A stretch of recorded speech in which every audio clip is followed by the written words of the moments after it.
परमपाणं जिनं तु सुदेने वोच्छामि रयणसारं सायारणयानधम्मीणम् नमो हरियन्ताणं नमो सिद्धाणं नमो आर्याणं नमो वज्रायाणं नमो लोये सौसावणम्। पंच परमेष्ठी भगवान की और चिंतामणि पारसनाथ भगवान की, शासन नायक भगवान महावीर स्वामी की, परम पूज आचार्य भगवान कुंद कुंद विराज की, परम पूज आचार्य भगवान गुरुदेव विराट सागर जी महाविराज की, परम पूज आचार्य श्री विशुद्ध सागर जी विराज की, अहिंसामय विश्व धर्म की, तीर्थराज संवेद शिखर की, तड़ी परम पूज्य उपाध्याय श्री विश्व सागर जी मुनिराज की, परम पूज्य मुनि श्री विनिबोध सागर जी मुनिराज की।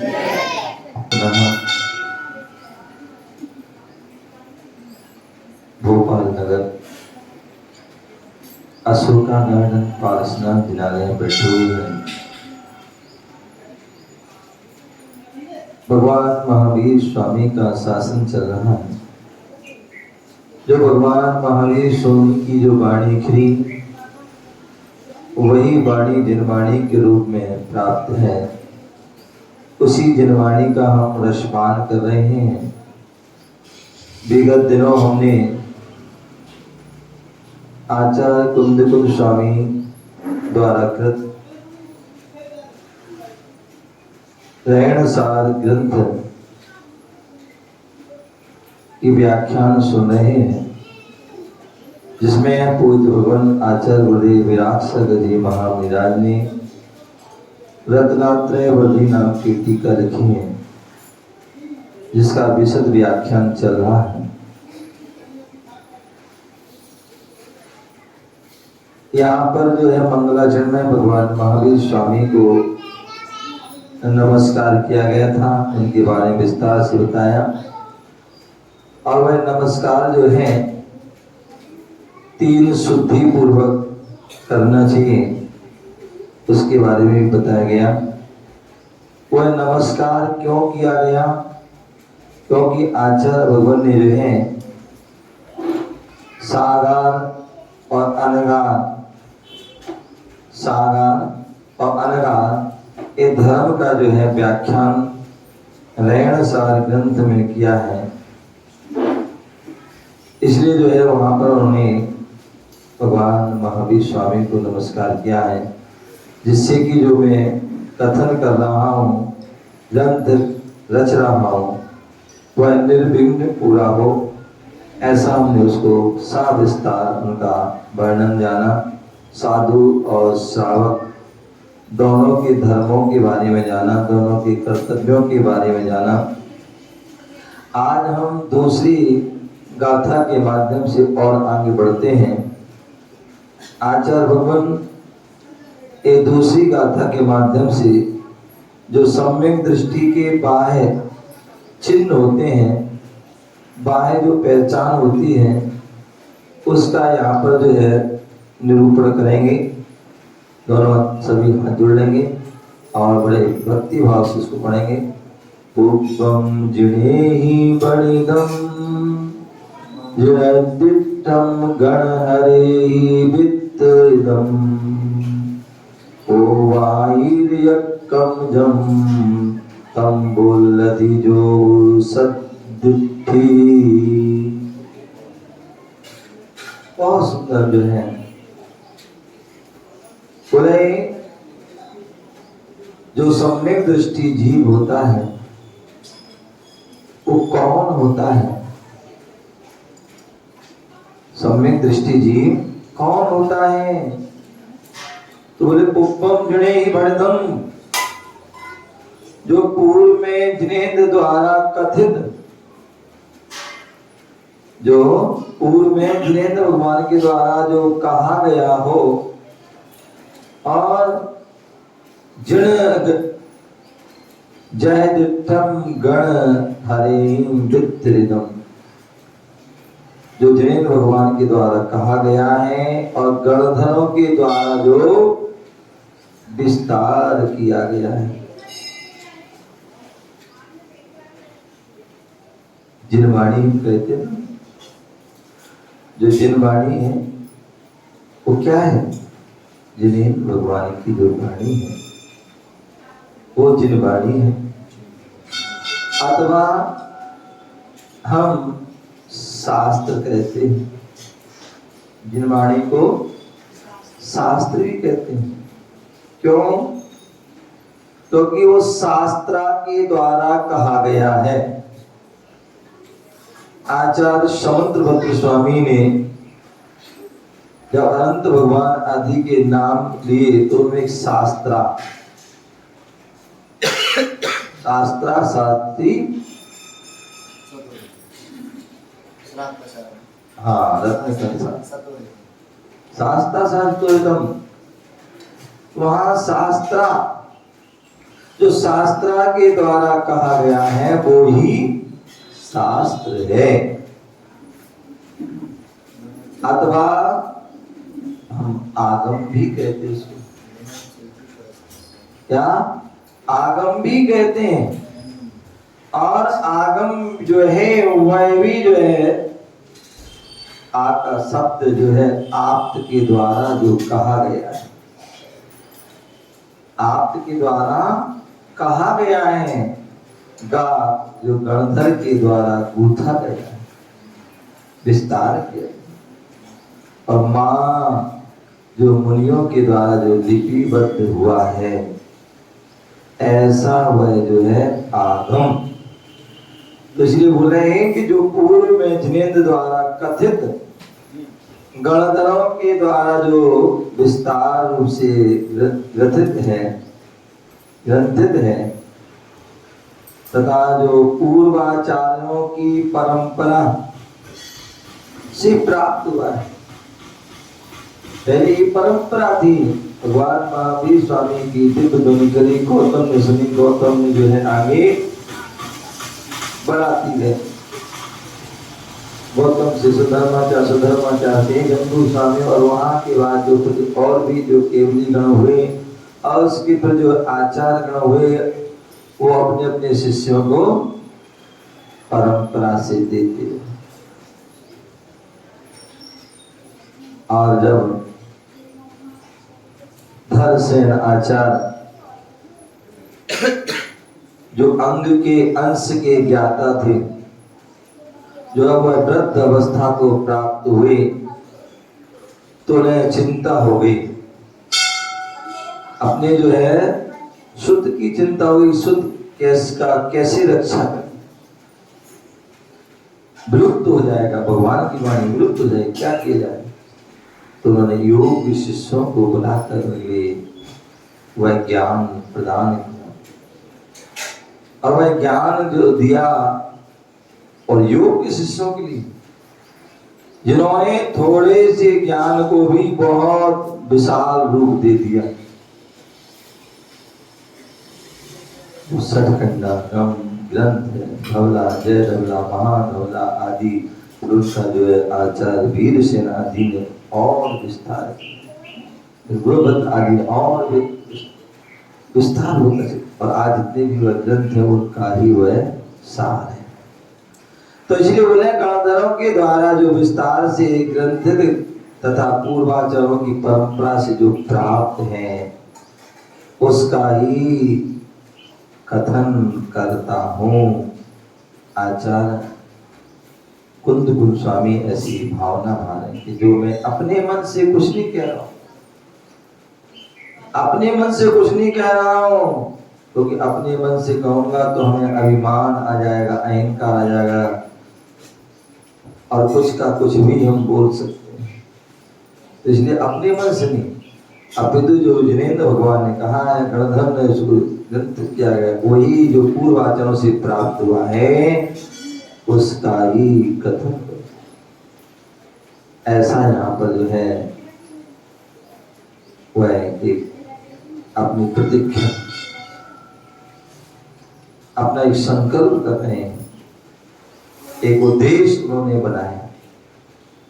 आचार्य गुरुदेव रत्नात्रय वर्णित टीका में जो हो सत दृष्टि पूर्वम जिणे ही भेदम, बोले आखलु शुद्ध सदृष्टि पूर्व, जो सम्यक दृष्टि जीव हैं जिन्हें भेदम गणधरे, जो भगवान ने कहा है, गणधरों ने जो बोला है उसको ही यथार्थ समझना है।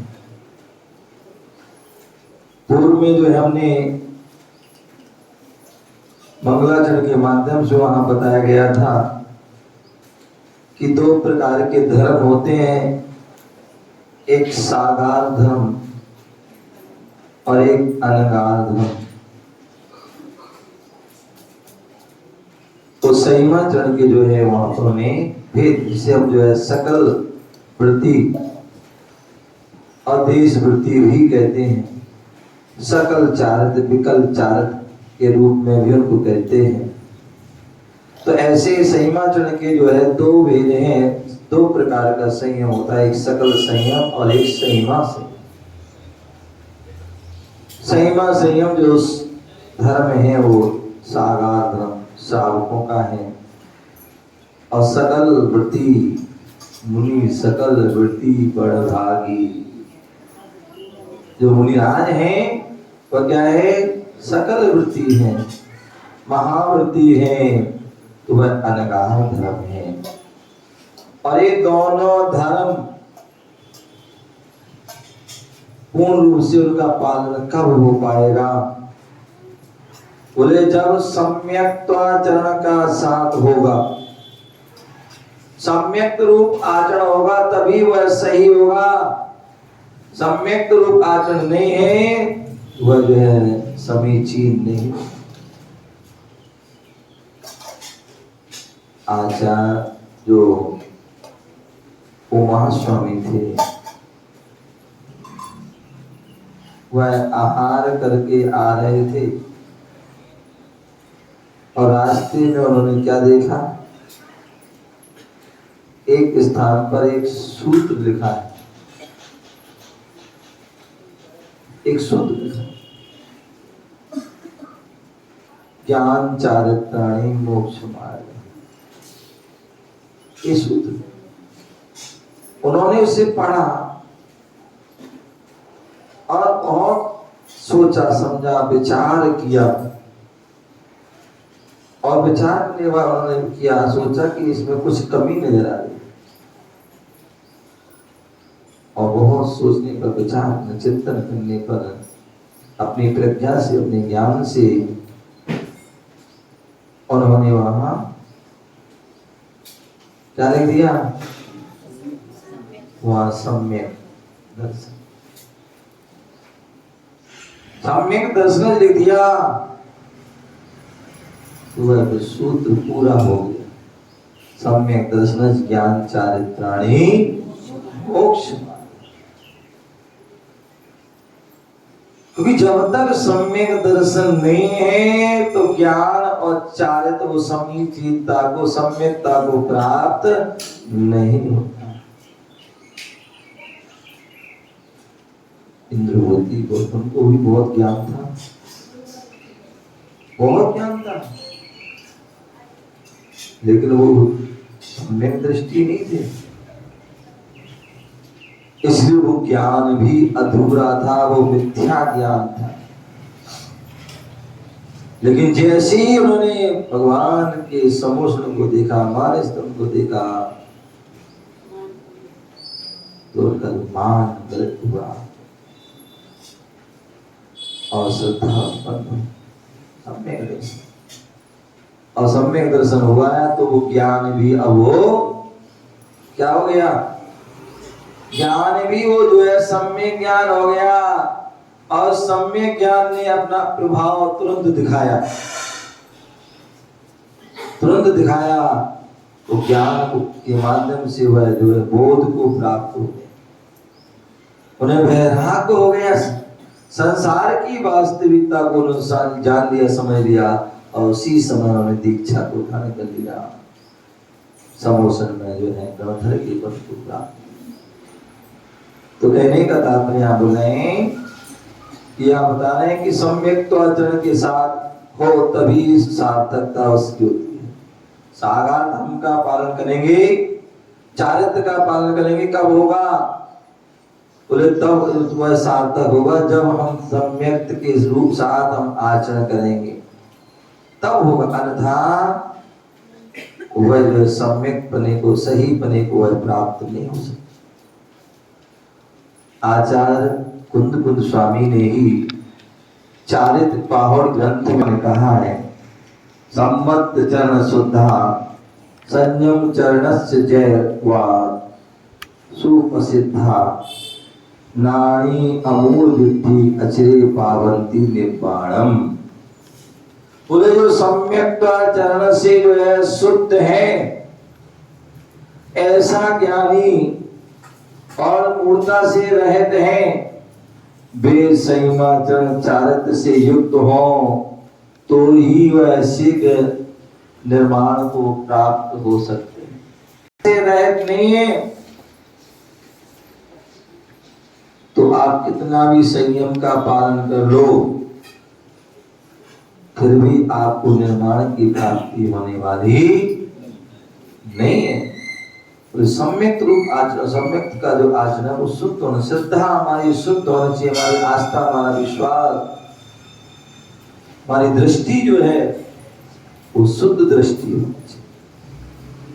अशुद्ध दृष्टि के लिए कहा था जो 25 दोषों से रहे। मूढ़ता, उन दोषों में मूढ़ता भी है, जो 3 मूढ़ता, उन मूढ़ता से एक भी मूढ़ता यदि तुम्हारे अंदर है तो तुम शुद्ध, तुम्हारा सम्यक आचरण नहीं हो सकता, शुद्ध सम्यक दृष्टि नहीं हो सकती। हमारी कितनी सारी मूर्ताएं जो है हम बना करके बैठ जाते हैं, और वही मूर्ता ही हमें मूर्खता की ओर ले जाती है, वही हमें जो है पतन का कारण बन जाती है। तो इसलिए बोले सम्यक तो आचरण साथ होना चाहिए।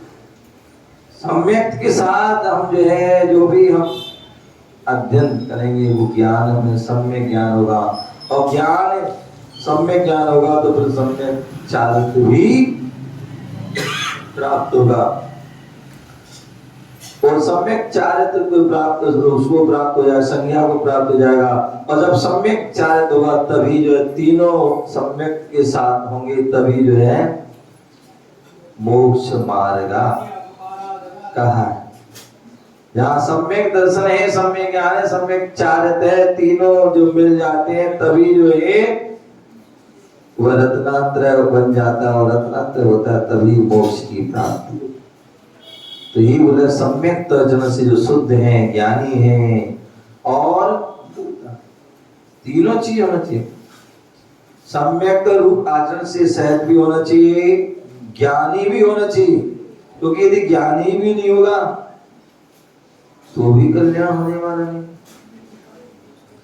ज्ञानी नहीं होगा तो भी कल्याण नहीं होने वाला है। क्योंकि आचार्य भगवान ने जो है ज्ञान को बीच में रखा है। ज्ञान कहते हैं वो मध्य दीपक है। क्या है? मध्य दीपक है। मान लीजिए अब तो बहुत लाइट अच्छी हुई मध्य प्रदेश एमपी की, अन्यथा पहले तो इंतजार करना कब आएगी लाइट। तो उस समय दिया चलते थे, क्या लालटेन, अथवा जो डिब्बी में या कांच की शीशी में बाती लगा ली,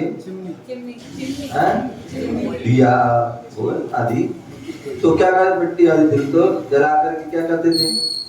अब इतनी गुंजाइश भी नहीं रहती थी पहले, जब बहुत सारा मिट्टी का दिल भी सीमित रहता था, और 1 महीना 2 महीना चलाना पड़ता था।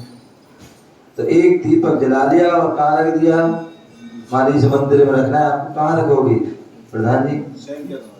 वो दीपक है ना, वो है ना गेट, उस गेट पे रखोगे। और गेट पे रखोगे तो जिससे क्या होगा, बाहर भी उजाला होगा और अंदर पूरा मंदिर तक उजाला जाएगा। क्या होगा? बाहर भी उजाला रहेगा और अंदर भी। तो इसलिए ज्ञान जो है मध्य दीपक है। तो सम्यक दर्शन है, इसके साथ साथ ज्ञान भी होना चाहिए, तभी तो आप जान पाओगे कि हमारे अंदर क्या है। बिन जानन से दोष जनन के ऐसे तजिए गई, तभी तो हम जान पाएंगे हमारे अंदर क्या गुण है, क्या दोष है।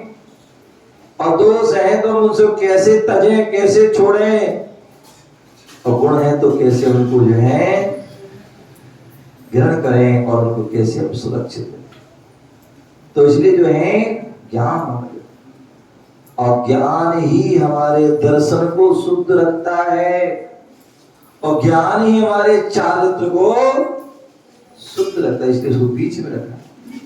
ज्ञान नहीं होगा तो आपको पता ही नहीं होगा दर्शन में क्या अतिचार लग रहे हैं, क्या दोष लग रहे हैं, कैसा होना चाहिए। तो ज्ञान होगा तभी हम जान पाएंगे शुद्ध ये सम्यक दर्शन है, इसका हमें पालन करना है। ज्ञान होगा तभी हम चारित्र का पालन कर पाएंगे। ये श्रावक का चारित्र है, ये मुनियों का चारित्र, तभी कर पाएंगे। तो इसलिए ज्ञान शुद्ध दर्शन भी होना, ज्ञान भी, और वह मूढ़ता से रहित।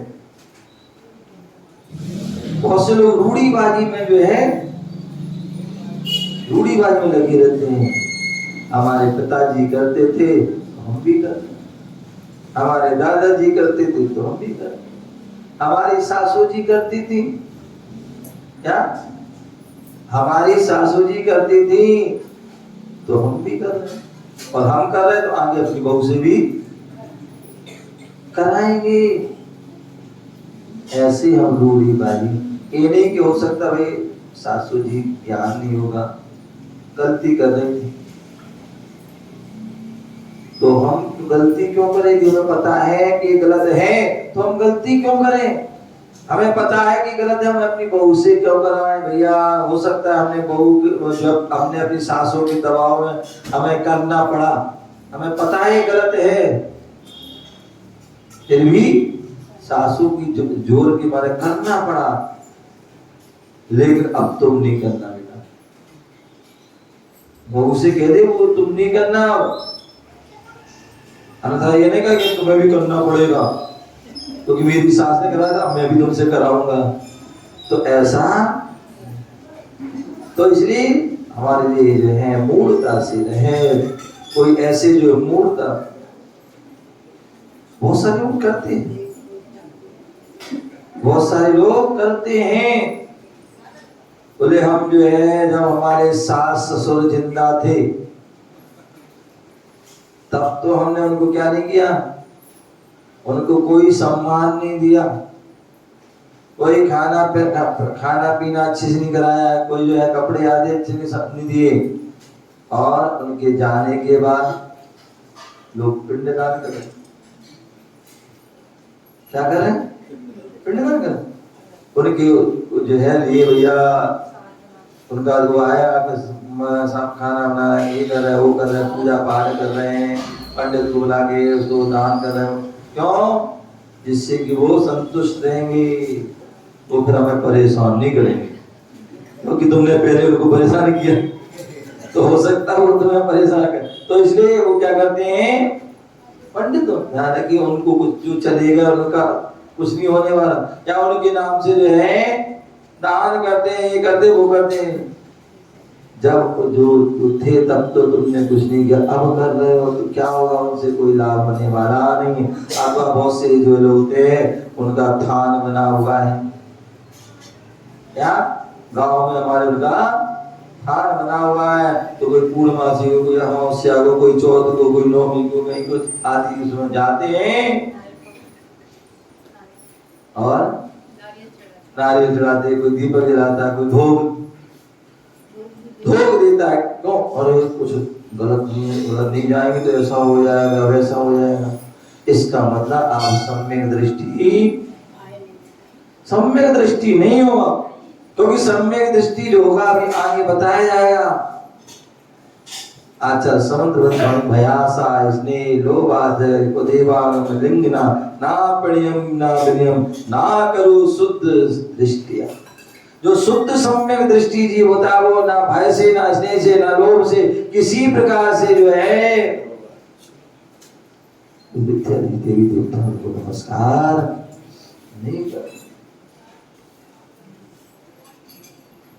तो हम सम्यक दृष्टि, तो सम्यक रूप हमारा आचरण हो, ज्ञान भी हो, मूर्ता से रहित हो, मूर्ता से रहित, और हमारा वो आचरण भी, अगर आचरण से हम युक्त हैं, सम्यक आचरण, संयम रूप आचरण से सहित हैं।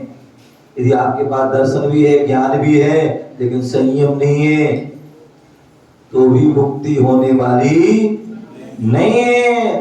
मतलब तीनों ही होना जरूरी है। ये महिलाएं बहुत सारी यहाँ बैठी हैं और पानी बरस रहा है, मन कर रहा होगा कि घर जाके गरम गरम बढ़िया हलवा बनाएंगे। क्या बनाएंगे? गरम गरम बढ़िया हलवा बनाएंगे। पकौड़ी, वो तो कॉम्बिनेशन है ना। तो बोले क्या बनाएंगे? हलवा बनाएंगे। और हलवा कैसे बनता है? आटा होना चाहिए, घी होना चाहिए, बूरा भी हो, शक्कर भी होना चाहिए। जब तीनों मिलेंगी तभी वो हलवा बनेगा। अकेला जो, वो तो सब कॉमन चीज है। तो तीन तो मेन होने चाहिए। अकेले कैसे रख तो उससे क्या होगा? अब जो है तीन चीजें जो है मुख्य जरूरी होना चाहिए। आटा भी होना चाहिए, और आटा अकेले को हलवा नहीं कहते हैं। अंदर आटा भसक लो, क्या स्वाद आएगा? नहीं आएगा। तो आटे को हम सेक देते हैं, तो उसमें जो है घी भी मिलाते हैं। अकेले घी पी लो, हलवा का स्वाद आ जाएगा? नहीं आएगा। आए? नहीं आएगा। तुम तो खूब खुशबू लेते रहते सामने बैठे हैं, रिफंड में हाल लगे ना बढ़ करी आराम से खूब। हाँ बढ़िया, कचौड़ी खुशबू आ रही है, समोसा की आ रही है, जलेबी पोहा है, सारा पूरा फ्री में देते रहते हैं। तो क्या बोल रहे हैं? हलवा बनाते हैं तो उसमें आटे की आवश्यकता होती है, और जो इसमें घी की भी आवश्यकता होती है, पूरे की भी आवश्यकता होती है, शक्कर की। जब तीनों मिलते हैं, अकेले अकेले से कोई आपको उसका स्वाद नहीं आया। जब तीनों मिलते हैं तो क्या होता है? तब वो हलवा बनता है, अन्यथा वो हलवा नहीं। और जब ज्यादा हलवा खा दो तो क्या हो जाएगा? पेट खराब हो जाता है। क्या हो जाता है? जब हलवा या मिठाई जो भी ज्यादा कर लोगे तो क्या हो जाएगा? पेट खराब हो जाता है। जब पेट खराब होता है तो क्या खाते हो? डॉक्टर वैद्य के पास जाते हो, पेट खराब है, वैद्य क्या देता तुम्हें? त्रिफला। क्या देता है? त्रिफला, जिसमें 3 फल होते हैं, वो त्रिफला होता है। क्या होता है? जिसमें 3 फल होते हैं वो त्रिफला होता है। वो बराबर बराबर मात्रा में हर बहेरा आंवला मिलाते हैं। अकेले आंवले से त्रिफला का लाभ नहीं होगा, अकेले बहेरे से भी नहीं कोई लाभ नहीं होगा, अकेले आंवले से भी नहीं होगा। तो हर बहेरा आंवला तीनों बराबर बराबर मात्रा में उसको तैयार करते पीसते हैं, फिर उसकी आधी चम्मच 1 चम्मच करते हैं, तभी वो त्रिफला होता है। समझ गए ना? यहाँ तो अभी तो अच्छा मौसम है, अन्यथा जेठ वैसाख में जब गर्मी पड़ती है, क्या पड़ती है? गर्मी आती पड़ती है, बहुत से लोगों को पित्त भड़कने लगता है। तो क्या करते हैं? क्या करते हो? बोलो। अमृत धारा तैयार करते हो। क्या करते हो? अमृत धारा तैयार करते हैं। और उस अमृत धारा में भी क्या होता है? 3 ही वस्तु होती है। अकेले जो पेपरमेंट से जो है अमृत धारा में, अकेले जो है अजवान के फूल से भी नहीं होगा, अकेले कपूर से भी। जब तीनों मिल जाती हैं फिर तुम्हें कुछ नहीं करना पड़ता है, तुम तीनों एक साथ रख दो तो क्या हो जाएगा?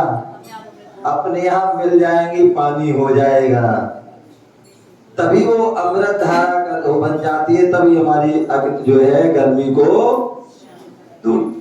तो इसलिए यहाँ बोला है, इसी प्रकार यहाँ बोला है कि जो मोक्ष निर्माण आदि प्राप्त होता है, कैसे होता है? बोले सम्यक दर्शन, सम्यक ज्ञान, सम्यक चारित्र। क्या? जब तीनों जो है, तीनों की एकता हो जाती है, तीनों मिल जाते हैं, तभी जो है हम रत्नात्र ग्रहण करके जो है मोक्ष मार्ग पढ़ते हैं, और मोक्ष मार्ग पढ़ करके जो है मोक्ष को भी प्राप्त कर लेते हैं। तो आचार्य जो है कुंद गोस्वामी चार्य पावली 10वें नंबर की जो गाथा बोले हैं, क्या बोले? संवत चरण भट्टा संयम चरण चरंती देवी नरा अरणान नान मूढ़ा तब ही ना पावंती निब्बाणम। बोले जो सम्यक्ताचरण, जो मनुष्य जो है सम्यक्ताचरण से भ्रष्ट है, क्या है? के विषय में मूढ़ होने के कारण जो है वह निर्वाण को प्राप्त नहीं कर सकते हैं, ना सिद्धंती, वह निर्वाण को प्राप्त नहीं करते। क्यों?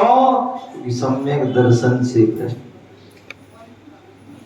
बोले चारित्र से व्यक्ति भ्रष्ट है, चारित्र से भ्रष्ट है, तो वो एक ना एक दिन जो है मोक्ष जा सकता है, एक ना एक दिन मोक्ष जा सकता है। लेकिन जो दर्शन से भ्रष्ट हो गया, दर्शन से भ्रष्ट हो गया, वो कभी भूतो न भस्मो, कभी निर्वाण को प्राप्त नहीं हो सकता है, जब तक सम्यक दर्शन को धारण नहीं करे। तो इसलिए सम्यक दर्शन जो है बहुत महत्वशाली है, उसका जो पालन करता है तभी जो है निर्वाण को प्राप्त कर सकता है, अन्यथा नहीं। इस प्रकार यहाँ पर सागार धर्म अनगार दोनों धर्मों में जो है सम्यक दर्शन का जो है महत्व शास्त्रों में निरूपित, सभी शास्त्रों में निरूपित किया है। इसलिए सम्यक दर्शन से जो है संपन्न व्यक्ति जो है उसके बारे में यहाँ बता रहे हैं कि सम्यक दृष्टि कौन है। तो बोले या खलु शुद्ध दृष्टि, जो वस्तुता सम्यक दृष्टि है, समीचीन दृष्टि वाला है, वह कैसा आचरण करता है? तो सा वह जो कि सम्यक दर्शन से युक्त है, तो पूर्ण जनै भणितव्यम, जो जिनेन्द्र भगवान ने जो है पूर्व में कहा है, तीर्थंकरों ने कहा है, ऐसे जो दिव्य समोषण में दिव्य ध्वनि खिली थी, उस जो है ध्वनि के माध्यम से श्रवण मुख से निर्गत है, श्रवण धर्म से जो युक्त है, जिन वचन जो जिनेन्द्र भगवान के वचन हैं, जैसे आगम, सूत्र, सुत, सिद्धांत, ये सब उसकी पर्याय है, उनको ही कहते हैं। चाहे हम जो जिन वचन बोलो, चाहे आगम बोलो, चाहे शुद्ध बोलो, चाहे सूत्र बोलो, चाहे सिद्धांत, ये सभी परस्पर में उसी की पर्याय है।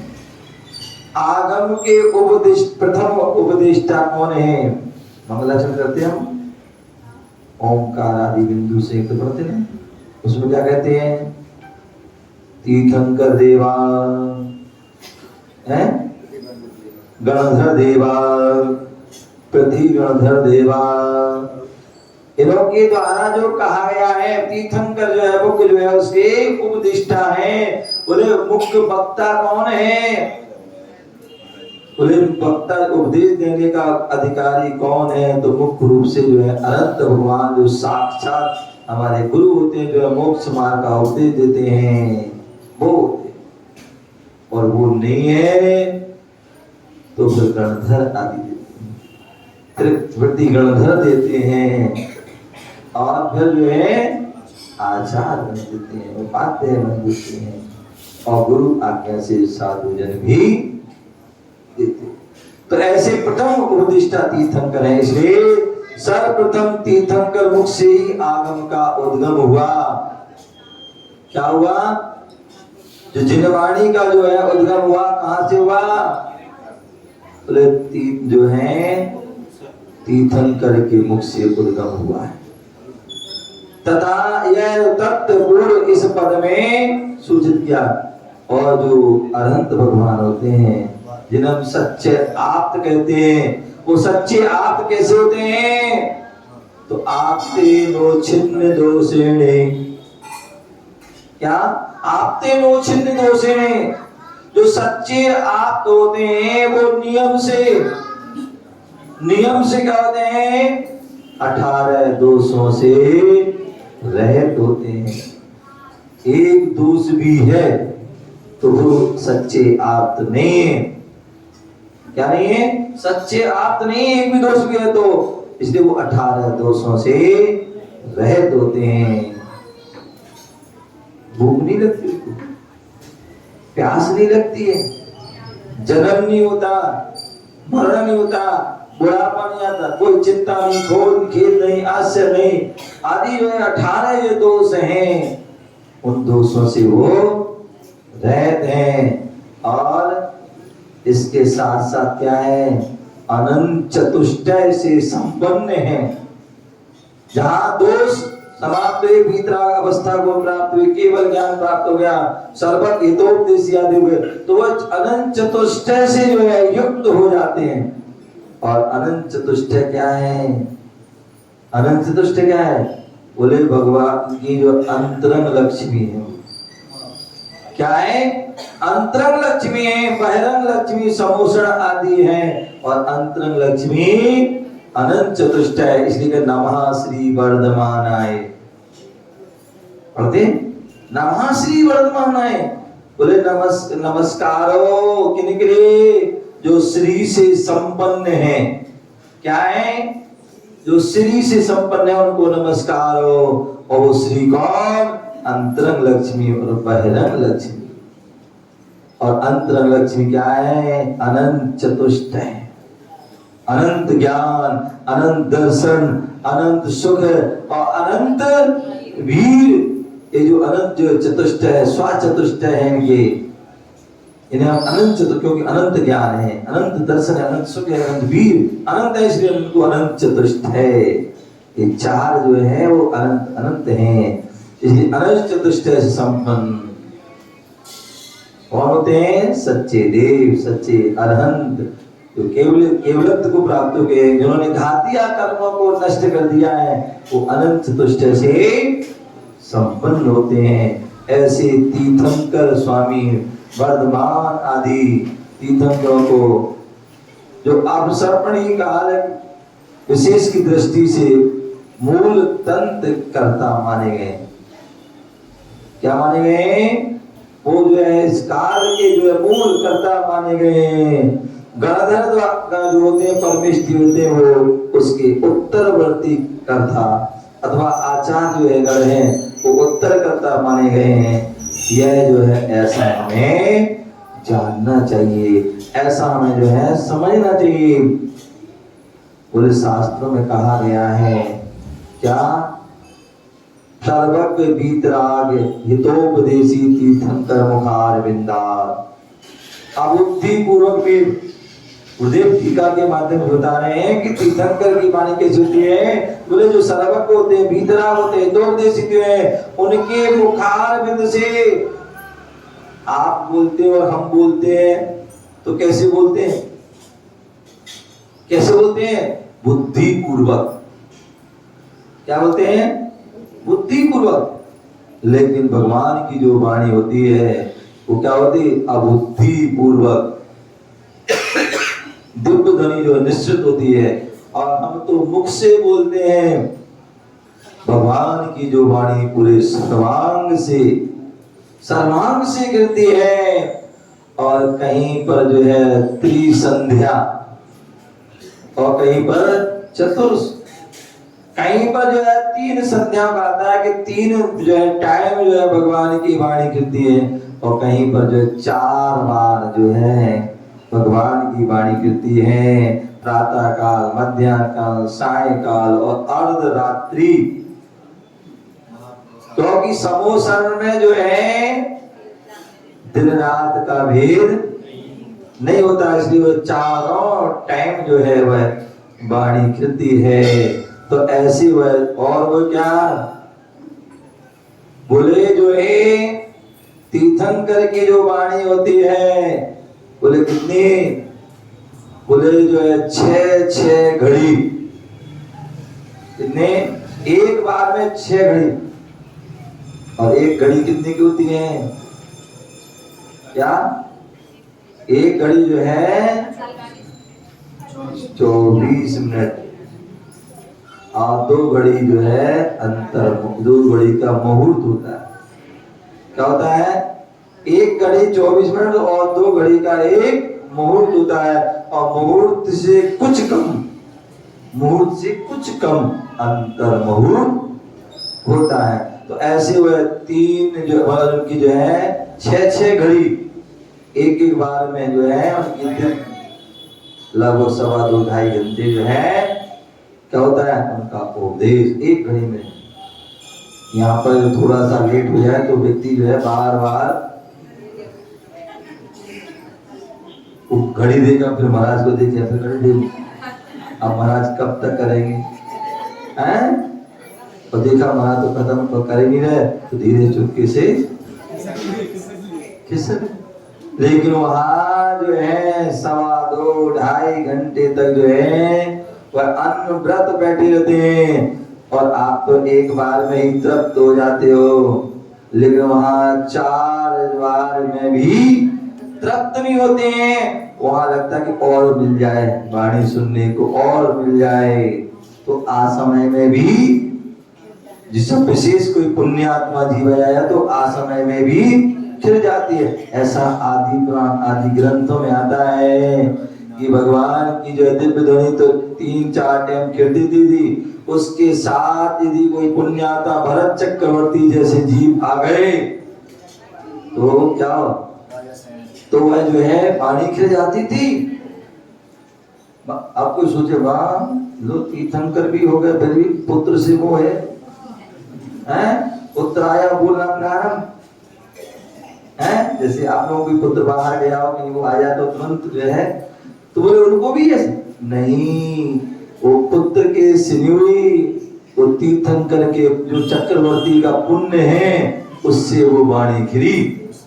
क्या करी, तीर्थंकर जो चक्रवर्ती का तीव्र पुण्य है इससे वह वाणी खिली है, तो अंत समय में भी वो वाणी खिल जाती है।